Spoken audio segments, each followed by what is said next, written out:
lo primero que hay que reactivar es la inversión pública que este gobierno desde noviembre la ha parado.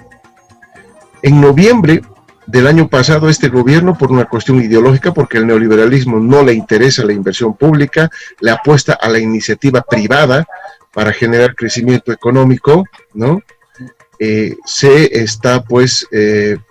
Hay que reactivar la inversión pública que se ha parado, ¿no? Hay muchos casos.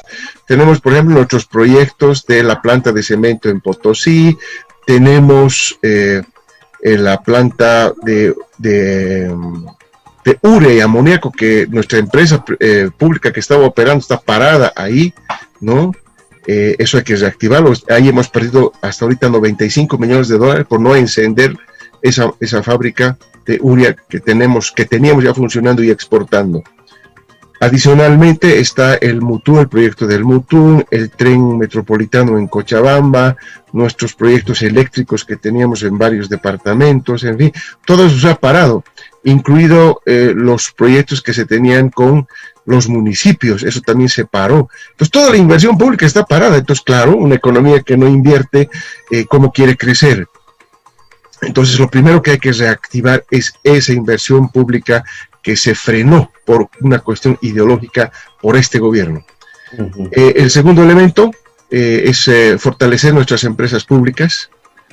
Por ejemplo, hay serios problemas en Huanuni, en Vinto, en Colquiri, en varios centros mineros, porque no se les está proporcionando liquidez, y este decreto que ha sacado este gobierno último en realidad está enterrando, está sepultando al sector minero, porque le dice que no le va a dar un centavo y en realidad se necesita una inyección de liquidez. Este tema de las empresas públicas hay que verlo de esta manera. Mire que el gobierno actual ha lanzado varios programas, ¿no?, para la empresa privada, para que se vaya al banco, se preste a la microempresa, a la gran empresa, etcétera, como recordará usted. Pero para el sector público, para nuestras empresas públicas, no se lanzó absolutamente nada. Y las empresas públicas también están enfrentando problemas de pagos de planillas y todo eso en época de cuarentena y coronavirus. Entonces, se ha tratado de manera discrecional a la empresa pública con respecto a la empresa privada. A la empresa privada les han dado liquidez a través del sistema financiero, pero a la empresa pública no, y entonces se están matando a nuestras empresas públicas. Es decir, lo que están preparando ellos básicamente es el tránsito a la privatización otra vez, porque en esa lógica anda este gobierno.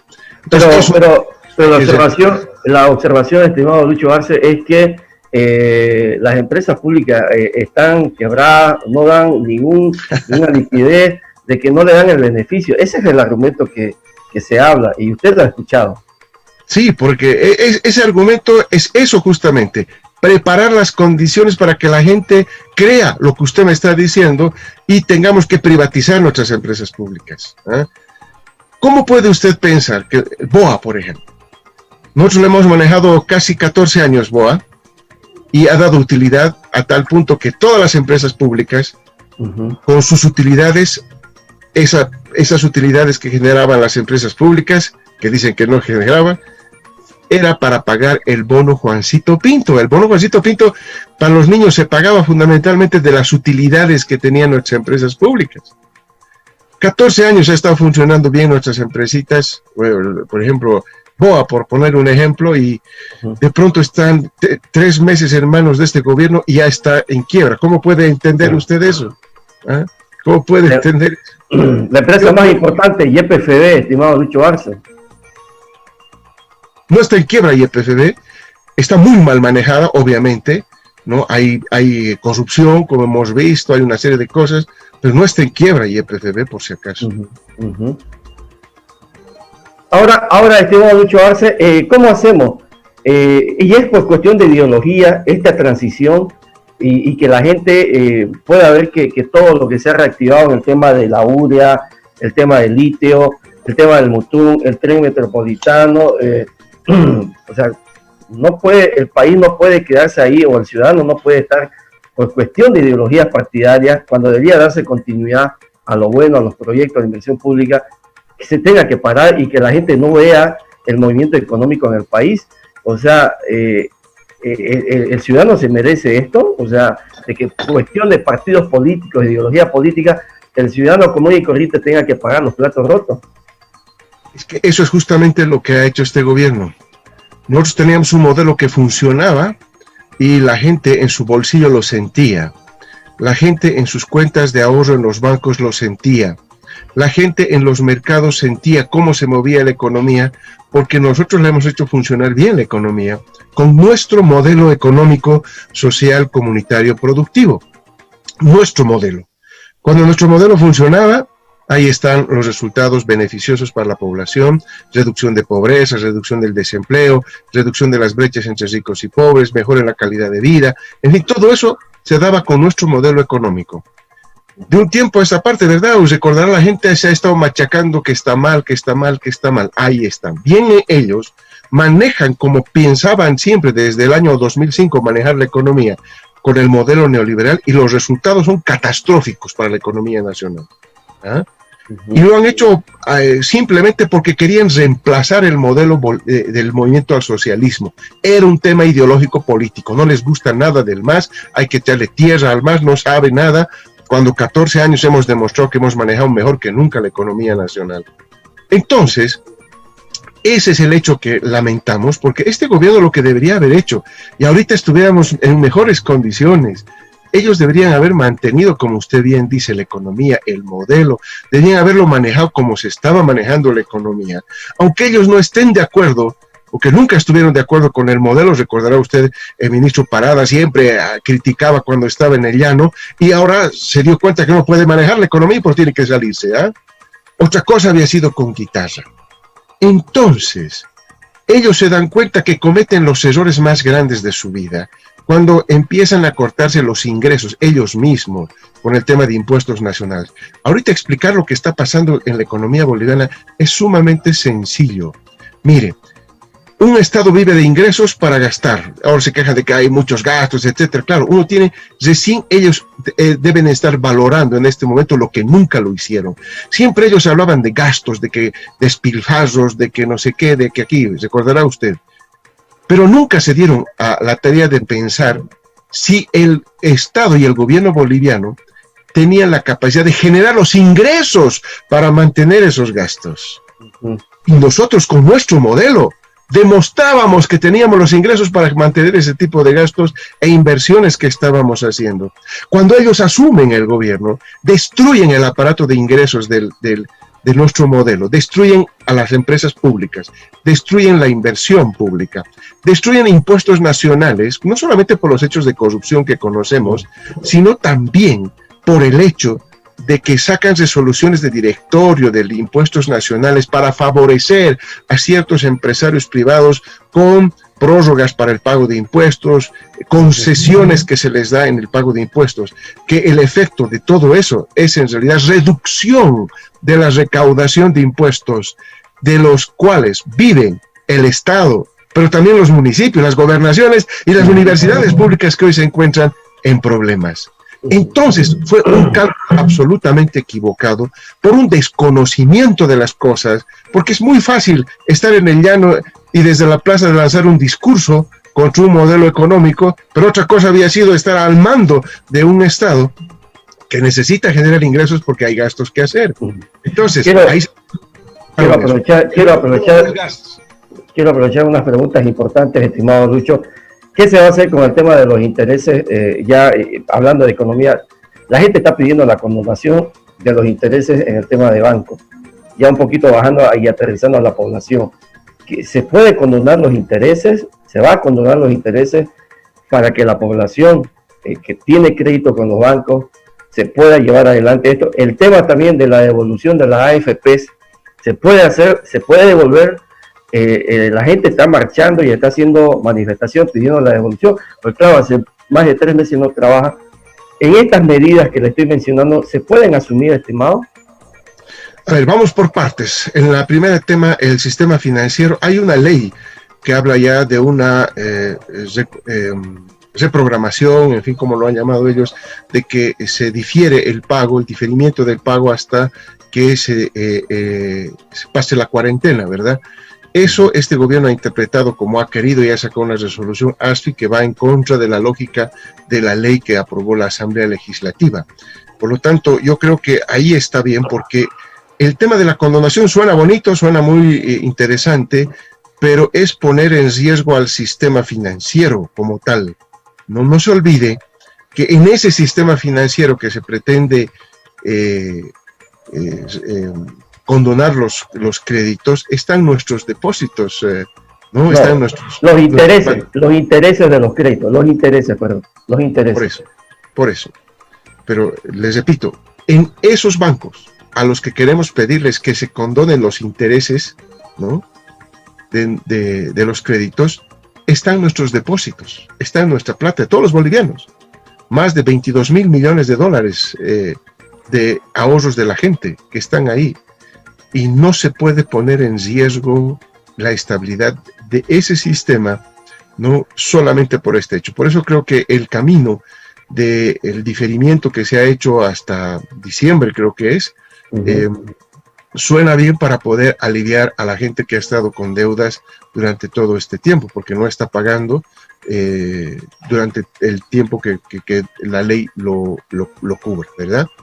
Lo otro es entrar a una zona algo más riesgosa, no solo para los bancos, sino para toda la población, porque se puede poner en riesgo la estabilidad del sistema. Eso es lo que hay que mirar con mucha cautela, mucha cautela. El segundo elemento que usted mencionaba de los fondos de pensiones, nuevamente, ¿verdad? Desde el punto de vista práctico, no es ninguna objeción para que pueda sacar uno su plata de su fondo de pensiones, pero tiene que saber lo que está ocasionando eso. No es que se está generando nueva y mayor liquidez esa persona, es su plata, es su ahorro, que hoy lo que se va a sacar para disfrutar ahora, pero mañana no va a tener esa plata cuando se jubile, porque no va a haber más plata esa, no hay otra plata para jubilarse. Todos estábamos ahorrando, estamos aportando cada mes para nuestra jubilación, y esa plata ha ido acumulándose, y cuando nos jubilemos recibiremos la pensión. Si nosotros hoy sacamos la plata, tenemos que estar muy conscientes de que mañana no vamos a tener una pensión importante. Y cuidado que mañana la gente se esté quejando de que la pensión es muy baja. Cuidado, porque hoy se estaría cometiendo, estoy hablando en condicional porque entiendo que no hay una ley, no hay nada todavía, se estaría poniendo en riesgo esa pensión futura, ¿no? Por un gasto actual, no sé, ¿no? Yo creo que ese es el tema que tiene que reflexionar la gente. No es un tema sencillo. No es ir a sacarlo más y listo, disfruto, viva la vida ahora, pero ¿y qué cuando yo sea abuelito, cuando sea viejito? ¿Quién me va a cuidar? ¿Quién me va a dar ingresos? ¿No? Y es la etapa más complicada, por eso es que las pensiones tienen ese sentido, ¿no? Es un sentido de previsión hacia adelante y no de sacar el dinero cuando uno lo necesita, como si fuera una caja de ahorro. Es una previsión. Muy bien. Estimado, hay otra pregunta sobre el tema de los impuestos nacionales.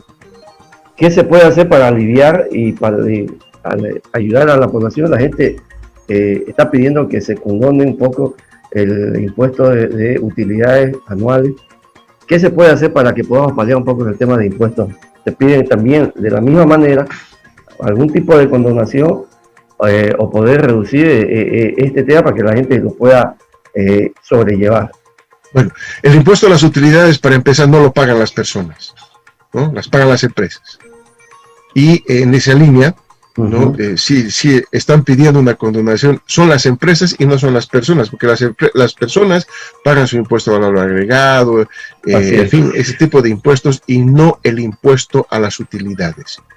En ese sentido, yo creo que hay que poner el tema de impuestos en todo el paquete de reactivación y reconstrucción de la economía que yo le había propuesto al principio de nuestra charla. Vale decir, esto tiene que formar parte de algo, ¿no? Donde se necesita, por ejemplo, todavía algunas inversiones, se necesita algunos elementos importantes en el sector privado que tienen que hacerse para reactivar la economía, y por lo tanto eso deberíamos tomar en cuenta para poder incorporar el tema del alivio de los impuestos, ¿no? No es excluyente, pero no puede ser solamente por aliviar el bolsillo del empresariado. Hay que analizarlo desde el punto de vista conjunto, estructural, el problema de la reactivación con el tema de impuestos también. Bueno, y entremos al tema de salud, estimado Lucho Arce. El tema de salud es el momento más delicado que está viviendo la gente. ¿Cómo asume las medidas? ¿Cómo ven las medidas que se ha asumido en el tema sanitario? Estamos entrando en una dinámica flexible. La gente ya está entrando a trabajar luego de estar encerrado muchísimo tiempo y que se le ha dado 500 bolivianos para estar durante casi 100 días. ¿Cómo ven las medidas asumidas del gobierno nacional con respecto al tema de la emergencia sanitaria que estamos viviendo?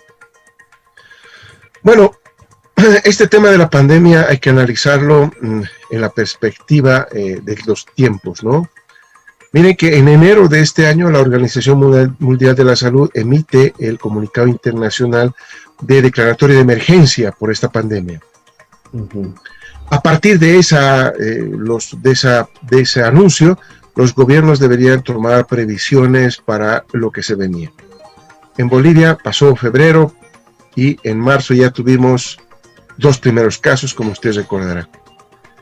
Y en los 2 primeros casos que se observa ya en Bolivia, no se habían tomado ninguna medida hasta ese momento. Empiezan con una cuarentena parcial, ¿no? Quizás equivocada desde mi punto de vista, debíamos haber arrancado como correspondía con una cuarentena total. Pero la cuarentena no es una solución a la pandemia. La cuarentena los países la utilizan básicamente para ganar tiempo, para aplanar la curva, como dicen los especialistas, y de que el contagio no sea acelerado, porque queda claro que ese contagio se va a dar, tarde o temprano.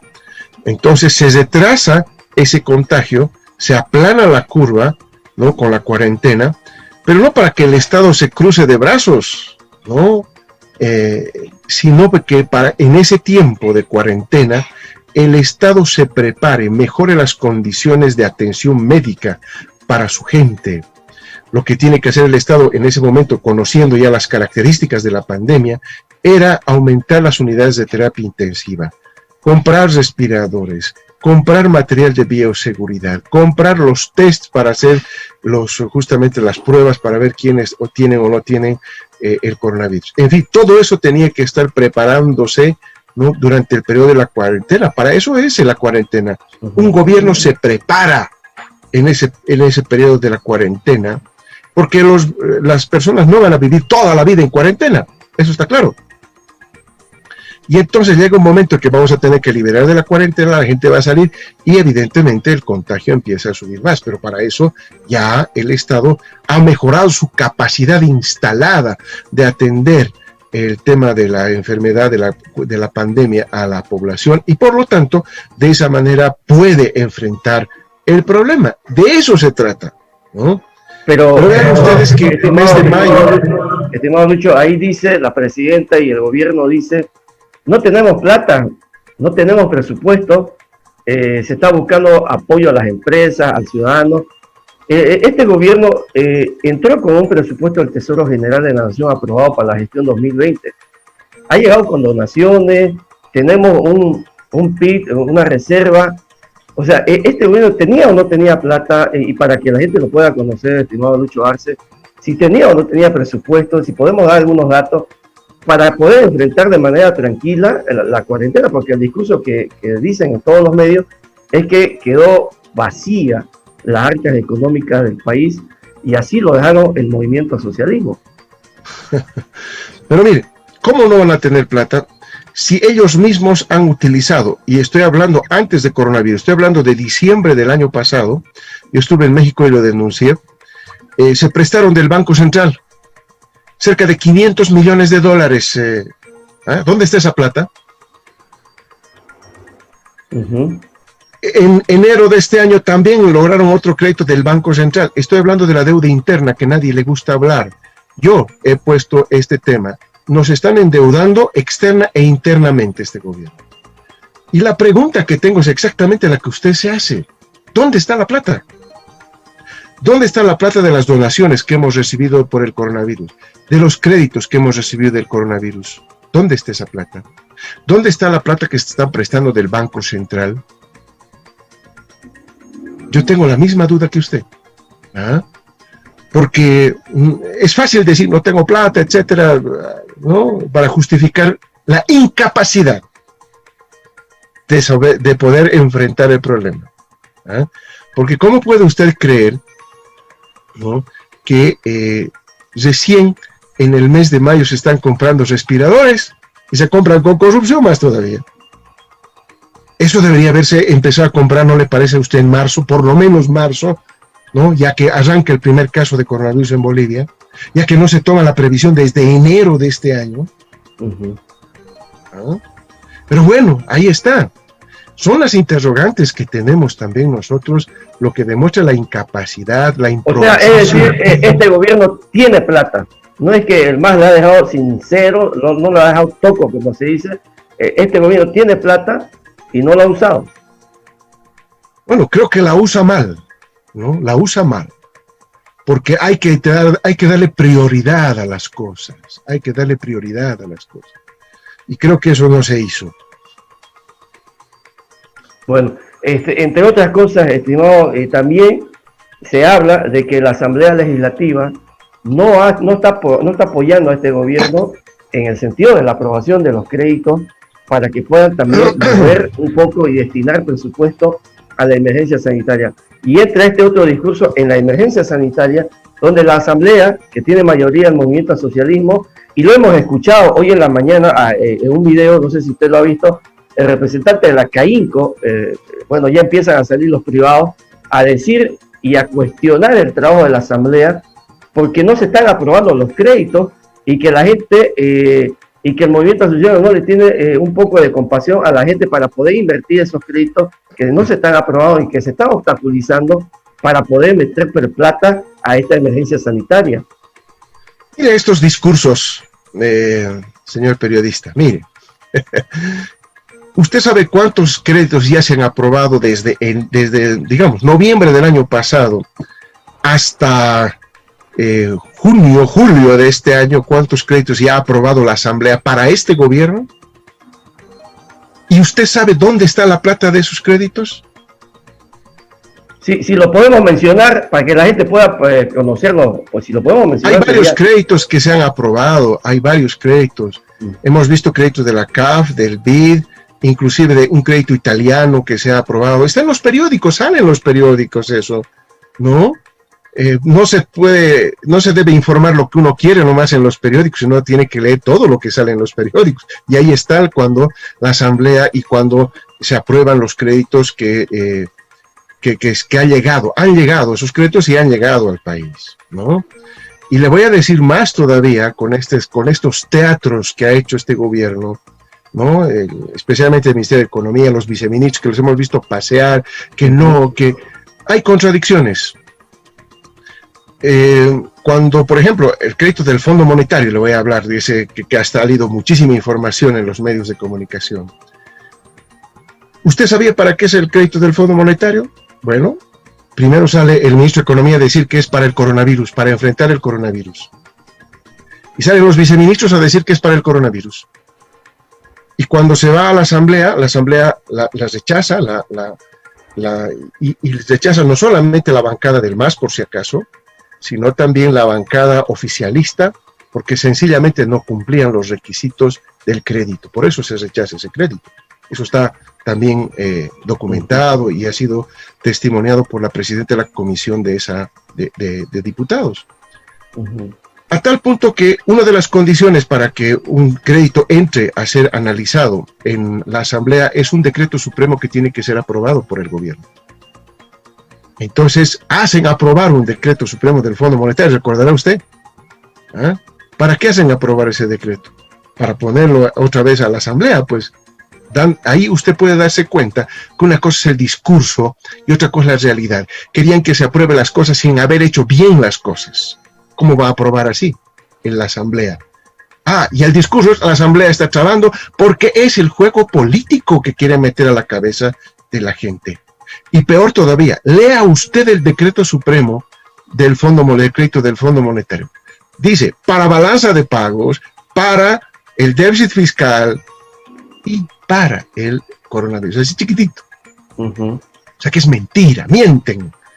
Por eso es que nosotros venimos criticando la falta de transparencia, de los créditos, de las donaciones externas que vienen y del endeudamiento interno que está generándose este gobierno. Usted sabía estos créditos del Banco Central que le he mencionado. Son mucha plata que se ha prestado este gobierno. Está creciendo estrepitosamente la deuda interna y la deuda externa, ¿no? Y nadie sabe dónde está yendo esa plata. Por lo tanto, que se quiera pedir más plata sin que se transparente qué se está haciendo con el dinero, después de haber descubierto claramente hechos de corrupción en todo lado, en Entel, en YPFB, en compra de gases del Ministerio de Gobierno, en compra de respiradores, etc. Todo eso, yo creo que hay que tener... no hay que tener sangre en la cara para estar en esa petición de dinero, si es que no voy a ser transparente. Ahora, en la emergencia sanitaria, estimado Lucho Arce, se ha criticado también de que el MAS no ha hecho una inversión pública en el tema de salud. No hay implementos de médicos en hospitales, que no hay hospitales, que el MAS se ha dedicado a hacer más canchita que aportar a la salud. ¿Cuál es su criterio sobre este elemento que ha sonado demasiado? Y si le podemos dar datos también para ver qué es lo que se ha hecho en el tema de salud, o es que realmente, como estamos viviendo ahorita la situación, la gente no puede ir al hospital, la gente quiere entrar con los síntomas de coronavirus a un hospital público y no lo atienden porque está colapsado, las clínicas privadas le piden más de 10.000 por día y la gente se está curando en su casa. ¿Qué pasó en el tema de salud, estimado Lucho Arce? Gracias por la pregunta, porque he visto que ya es una retórica, ¿no? Es una buena muletilla para culpar, para buscar un culpable de la mala gestión, de la mala administración, de la improvisación de políticas. Está claro que siempre al MAS nos van a utilizar como una muletilla para ocultar lo que realmente pasa. Mire, yo le voy a contar la historia del presupuesto de salud en nuestro país. Cuando nosotros entramos al gobierno, el año 2006, el presupuesto para salud era apenas de $300 millones. 300 millones de dólares. O sea, se imagine cómo estaba la salud con $300 millones año. Nosotros acabamos el año pasado con un presupuesto en salud con $3.000 millones. 10 veces más. 10 veces más. Y en materia de salud se ha hecho bastante. Miren ustedes, no solamente la compra de ambulancias, esas cosas, sino sobre todo, por ejemplo, el bono Juana Zurduy, que redujo la mortalidad materno-infantil, que es parte de la política de salud. El SUS, que lo estábamos implementando exitosamente, y mire, no sé en qué habrá quedado eso. El plan de hospitales. Usted tiene que saber que la Constitución Política del Estado establece responsabilidades en el tema de salud. Hospitales de primer y segundo nivel corresponden a la responsabilidad del municipio. Hospitales de tercer nivel son responsabilidad de la gobernación. Y hospitales de cuarto nivel son responsabilidad del gobierno nacional. Pues bien, ahí nos dimos cuenta que los municipios y las gobernaciones no habían hecho inversiones en hospitales. E hicimos nosotros un plan de construcción de hospitales. Montero es un caso típico ahí. Tenemos varios. Cuando estalló este problema, yo dije, hay 11 hospitales por inaugurar. De una vez inaugurenlos, equípenlos para unidades de terapia intensiva, para COVID, hospitales COVID, háganlo. Tenemos en Yacuiba, teníamos en Cobija, está de Montero, en fin, había varios, 11 hospitales en el país había. Pero no querían hacerlo porque era evidenciar que el MAS sí había hecho harto por hospitales y que toda la retórica que no se había hecho nada por hospitales se les iba a caer, hasta el punto que quisieron pintar ahí de verde agua el hospital de Montero vergonzosamente, como usted recordará. Ese es otro elemento que hicimos. Pero también, en el tema de salud, lo que nosotros hemos hecho en los 14 años es incrementar sustancialmente los ítems en salud. Cuando llegamos al gobierno, habían 18.000 ítems en todos para salud. Estamos hablando de enfermeras, médicos, etc. 18.000 ítems. Cuando nos salimos del gobierno el año pasado, ya habían 39.000 ítems. Eso hicimos. Entonces, quizás, evidentemente, a la luz de las necesidades de la salud pública, uno puede ver que es insuficiente, pero se hizo. Se hizo y que era necesario seguir haciéndolo. Por supuesto que sí. pero no se puede culpar a eso. ¿Por qué? Porque esta pandemia, y ese es el tema, la pandemia tiene características específicas que recién se las conoce cuando ocurre la pandemia, no hace 14 años atrás. Cuando ocurre la pandemia, recién se conoce que es un virus que es altamente contagioso, que necesita respiradores, que necesita unidades de terapia intensiva, y eso es lo que debería hacer durante todo este periodo de cuarentena, como le mencionaba anteriormente, este gobierno. Es un tema ya de gestión, ya no puede acusarse hacia atrás, es un tema de gestión que tratan de ocultar. Pero se habla también, estimado Lucho Arce, de que en el tema de terapia intensiva no se ha hecho mucha inversión. Bueno, mire, es muy sencillo. Cuando usted hace un hospital, no lo hace solamente para terapia intensiva, ¿verdad? Un hospital se diseña para varias enfermedades. Está el cáncer, está el tema del riñón, está el tema del corazón. Son varias. No solamente puede hacer, pues, unidades de terapia intensiva. Entonces, cada hospital cuando se diseña, se calcula, ¿no? Hay números, hay estadísticas, inclusive de la OMC, de la Organización Panamericana de Salud, que aconsejan cuando se elabora un hospital cuántas unidades de terapia intensiva, cuántas unidades de neonatales, en fin, todo eso tiene que tener un hospital, no tiene que tener solamente una cosa. Entonces, se calcula las unidades de terapia intensiva que tiene que ver por hospital, porque si no, vamos a tener un hospital lleno de unidades de terapia intensiva donde no se utilice ninguna. Eso es el peligro que se tiene cuando se hace este tipo de hospitales. Por lo tanto, tiene que ver para todas las especialidades en función del grado de mortalidad. Usted sabía cuáles son las enfermedades más tradicionales de mortalidad para la población boliviana. Entonces, tiene que diseñarse en función de las características de la región, de todo ello, para poder acomodarse a ello. Y evidentemente hay unidades de terapia intensiva en los hospitales que nosotros hemos diseñado, pero no son pues grandes cantidades porque no se necesita en una situación normal. Esta es una pandemia, esta es una situación en la que se necesita llevar adelante estas unidades de terapia intensiva porque la enfermedad así lo demanda. Y eso debería hacérselo en esta gestión para enfrentar la pandemia, no en otra. Estimado Lucho, yo estoy muy preocupado por una declaración que usted acaba de decir, porque creo que el ciudadano no se lo merece, en el sentido con una situación tan crítica. Usted mencionaba de que han sido capaces de no mostrar los hospitales que están construidos con solamente el hecho para mostrar de que el movimiento al socialismo no hizo absolutamente nada. Sí. Podemos llegar a ese nivel, los políticos pueden llegar a ese nivel cuando sabemos que la gente se está muriendo, cuando sabemos que la gente la está pasando mal. El ciudadano puede ser que tenga este tipo de autoridades en el sentido de decir, no mostremos los hospitales, no implementemos los hospitales, no le demos y no inauguremos los hospitales del MAS para que el MAS sea criticado políticamente y que en medio de esa lucha y esa pugna política está la población, se está muriendo gente, se está muriendo tíos, se está muriendo el vecino. ¿Podemos llegar a ese nivel, estimado Lucho? Eso es lo que se evidenció del hospital de Montero, estimado periodista. ¿Por qué no se inauguró inmediatamente y se acondicionó, si usted quiere, este hospital de Montero como un hospital COVID? Y se empezó a hacer pretexto. Mire, yo lo he visto ahí al gobernador de Santa Cruz haciendo una acción de cumplimiento, ¿recuerda usted? Cuando eso, el gobierno nacional, con un simple decreto, debería haber puesto en funcionamiento ese hospital por necesidad pública. Todos hubiéramos entendido que estaba bien lo que se estaba haciendo, pero no se lo hizo. Y se estaba ganando tiempo porque lo habían pintado de verde agua. Eso es lo que había pasado en realidad. Es lo que se trataba de ocultar, la intencionalidad de presentarlo como si hubiese hecho ese hospital en este gobierno. Entonces, no me estoy inventando, eso ha ocurrido. Y lo mismo está en Cobija, tenemos un hospital en Cobija, en Yacuiba, que ya deberían estar inaugurándose y instalándose todas las unidades de terapia intensiva y todo lo que el pueblo boliviano necesite. Hay, repito, 11 hospitales que estaban en esa situación.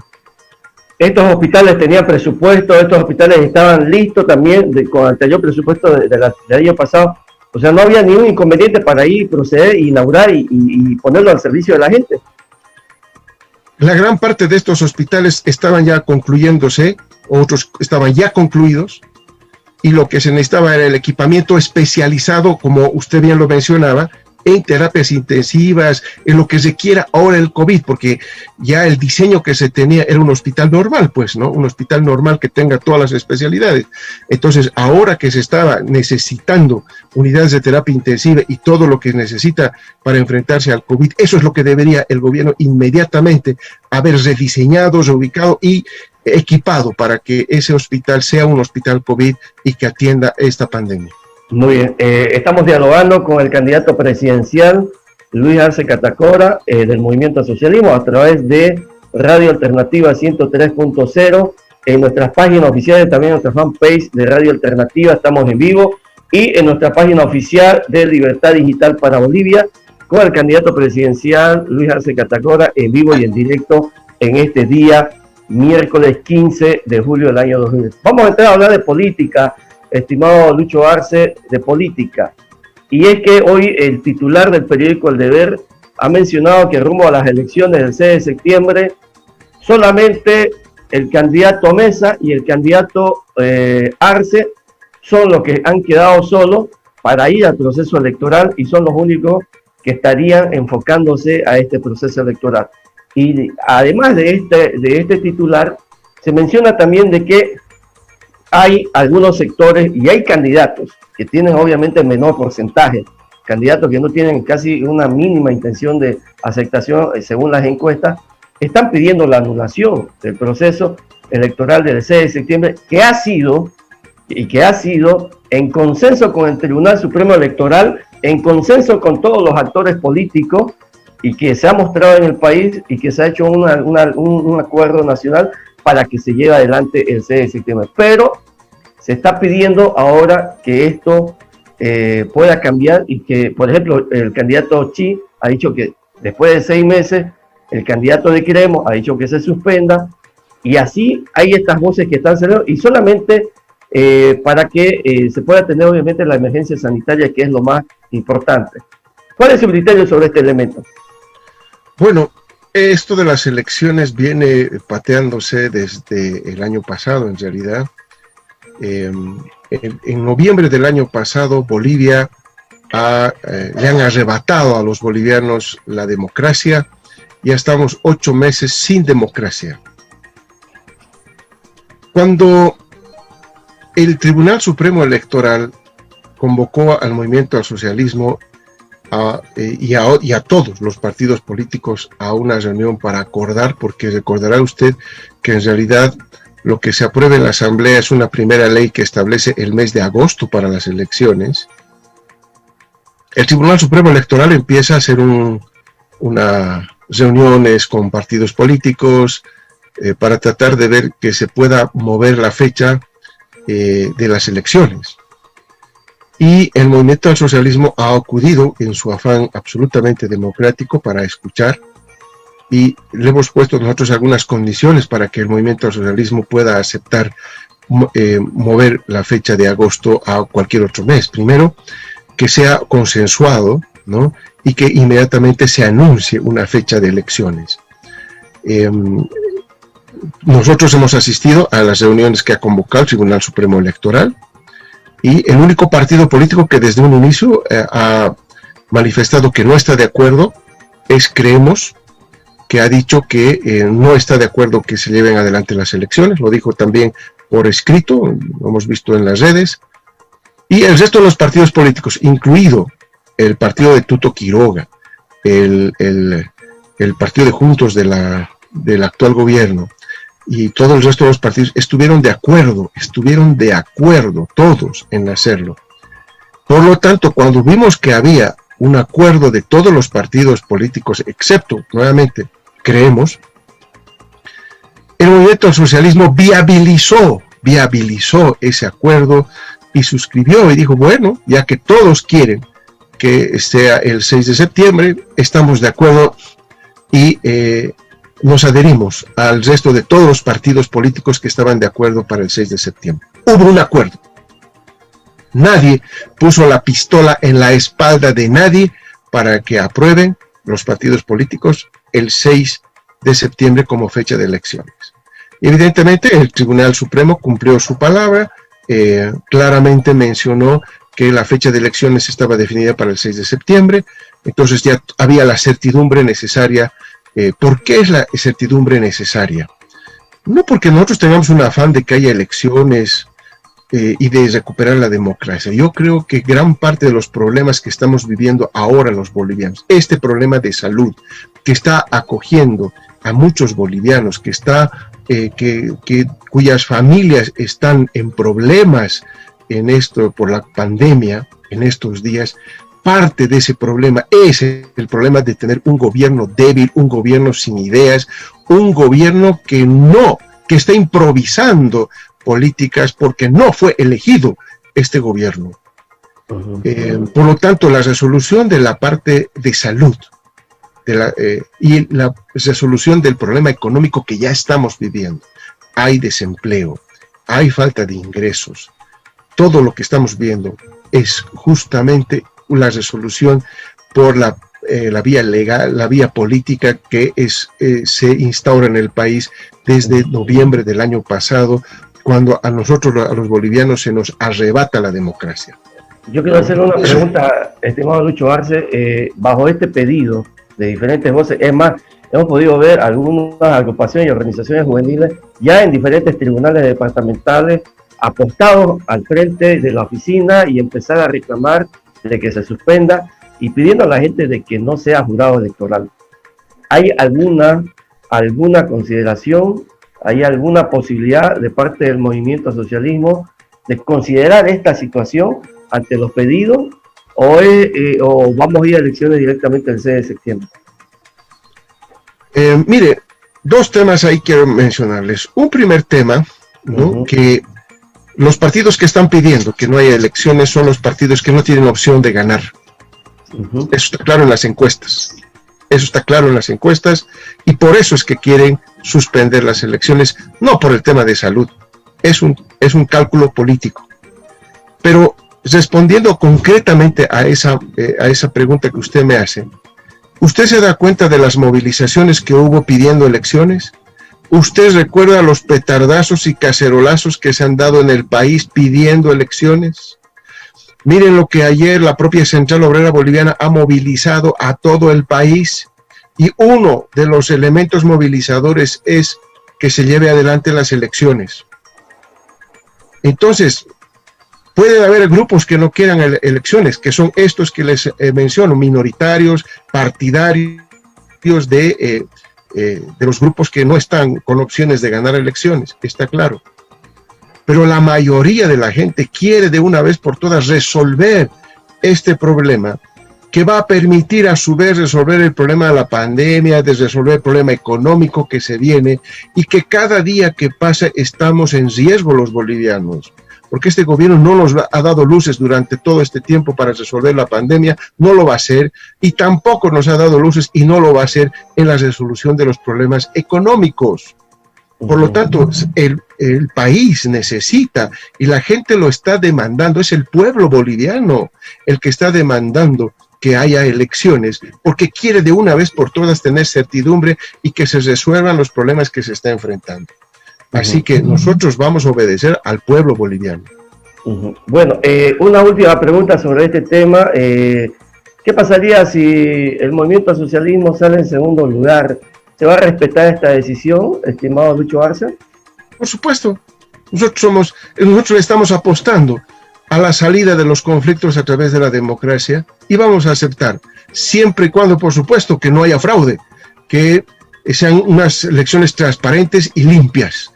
Esos resultados sí los vamos a aceptar. ¿Confía en el Tribunal Supremo Electoral, en el trabajo que lleva adelante el doctor Romero? No tenemos mucha confianza porque, miren ustedes, lo que está haciendo el gobierno actual con propaganda, sigue haciendo propagandas utilizando medios de comunicación, inclusive estatales, en fin, todo ello, y nadie le dice nada. Nadie le pone cascabel al gato de cosas que no deberían hacerse en plena campaña. Yo creo que ahí está demostrando su total parcialidad, más bien, porque no nos olvidemos que quien lo elige al señor Romero es la propia presidenta de facto Áñez. Bueno, estamos llegando a la parte final, en un último bloque, estimado Lucho Arce, con respecto a esta entrevista. Queremos agradecerle de antemano por el tiempo, pero hay dos elementos que que creo que sí es importante. ¿Cuáles son los desaciertos del movimiento al socialismo que no se volvería a tocar en gestiones venideras en caso que usted salga como presidente? Bueno, hemos cometido muchos errores, ¿no? No somos perfectos. A mí me preocupa el tema del órgano judicial, ¿no? Ahí nos equivocamos en la forma de elegir y todo el problema que tenemos en el órgano judicial. Eso es un tema que hay que mirarlo. En el tema también de llevar adelante más rápidamente el Seguro Universal de Salud, el SUS también es otro elemento. En fin, hay varios temas que nosotros hemos hecho autocrítica de lo que ha ocurrido y que, por supuesto, un partido político tiene que aprender de sus errores para seguir adelante. Un partido que no sabe reconocer las falencias que hubo durante la gestión, no va a permitir avanzar eso. Y ha habido una buena autocrítica y el movimiento al socialismo ahora está renovado para poder encarar una administración nueva en la gestión pública. Ahora, sobre el tema de la renovación, se ha criticado mucho también, estimado Lucho Arce, de que muchos invitados entraban al partido, gente invitada por la cúpula del MAS, y que se hacía y se relegaba a las organizaciones sociales. Y le puedo dar ejemplo. Cuando tenía candidatos en el último proceso del 20 de octubre, había candidatos a diputados en el MAS, y luego la oímos esos candidatos, no le quiero dar nombres porque no quiero aludir, pero ha sido muy visible que esos candidatos han estado con Camacho, con la señora Áñez, asesorando en el gobierno de transición. Y ahí hubo una crítica de parte de todos los sectores, de gente de base, de gente que está en la dirigencia hace muchísimo tiempo y que siempre ha salido a criticar de que no se la ha tomado en cuenta. En este tema se ha hecho una autocrítica, se ha hecho una evaluación. Sí, por supuesto, forma parte de la autocrítica lo que ha ocurrido. No crea que ha pasado desapercibido para nosotros todos esos hechos que han ocurrido en octubre, en noviembre del año pasado. Por el contrario, los estamos tomando muy en cuenta y estamos resolviendo justamente esos problemas. Hoy tenemos un trabajo del binomio, por ejemplo, mucho más estrecho con el Pacto de Unidad, con la Dirección Nacional del MAS. Estamos trabajando mucho más cercanamente con las organizaciones sociales. Y creo que las listas de candidatos y todo eso también refleja ese hecho. Por lo tanto, en la gestión de gobierno, esta estructura que estamos desde ahora diseñando, armando, construyendo, la vamos a mantener porque estamos claros de que nos debemos a las organizaciones sociales nosotros, por una parte. Por otra, también está el tema de la juventud. Nosotros creemos que hay que empezar a dar oportunidad a los jóvenes. Hay mucha gente que está con grandes capacidades ya formadas para poder participar del Ejecutivo, del Legislativo, y eso es lo que también vamos a dar viabilidad en nuestro gobierno. Bueno, querido Lucho Arce, muchísimas gracias. ¿Algún mensaje a todo el país? Adelante, por favor. No, simplemente a los bolivianos, a las bolivianas, mencionarles que el movimiento al socialismo lo único que quiere hacer es trabajar. Nosotros queremos recuperar esa senda del desarrollo sostenido, del crecimiento económico, de los ingresos, del empleo para los bolivianos, y somos la opción más clara para este aspecto, porque sencillamente lo que nosotros estamos haciendo es continuar todo lo que ya habíamos diseñado en el plan de gobierno. Nosotros queremos la industrialización de los recursos naturales, pero también la industrialización en Bolivia con sustitución de importaciones. Tenemos el programa económico más serio de todos los candidatos y creemos nosotros que vamos a poder llegar a esos niveles de crecimiento que tuvimos en el pasado y que nos merecemos todos los bolivianos. Muchísimas gracias, estimado Luis Arce Catacora, candidato presidencial por el MAS. Que tenga buen día. Gracias, hasta luego.